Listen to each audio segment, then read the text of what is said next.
కింద పడకుండా దెబ్బలు తగలకుండా సైకిల్ తొక్కడం రాదని చెప్తారు. అలాంటిది ఇది జీవితం. ఎందరితోనూ ముడిపడి ఉంది. ఎన్నో పనులు చక్కబెట్టాల్సి ఉంది.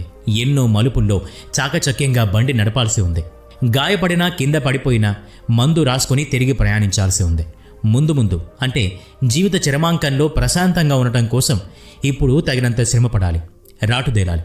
ఇదే జీవితం కనుక మీ కష్టంలోనూ సంతోషకరమైన క్షణాల్ని గుర్తు చేసుకుంటూ నడవండి. మిమ్మల్ని తక్కువ చేసే సంగతుల నుంచి గుణపాఠాలు నేర్చుకోండి, కానీ మరింత కుంగిపోకండి.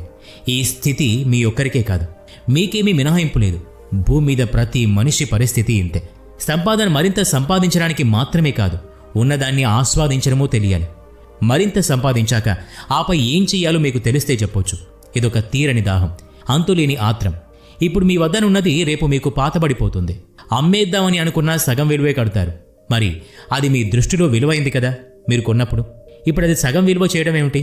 అంటే విలువ అనేది మీరు ఆపాదించుకున్నదే తప్ప దానికున్న సహజ విలువ కాదన్నమాట. మరేదో వస్తువు ఇప్పుడు ఆ వస్తువు స్థానాన్ని ఆక్రమించుకుంటుంది.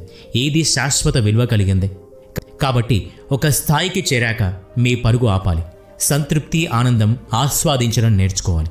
ప్రతి క్షణాన్ని అద్భుతంగా చూడండి. ఈ వీడియో నచ్చినట్లయితే లైక్ చేయండి, షేర్ చేయండి. ఇలాంటి మరిన్ని వీడియోస్ కోసం ఈ ఛానల్కి సబ్స్క్రైబ్ చేసుకొని బెల్ ఐకాన్ మీద క్లిక్ చేయండి. నెక్స్ట్ వీడియోలో మళ్ళీ కలుద్దాం. Thanks for watching.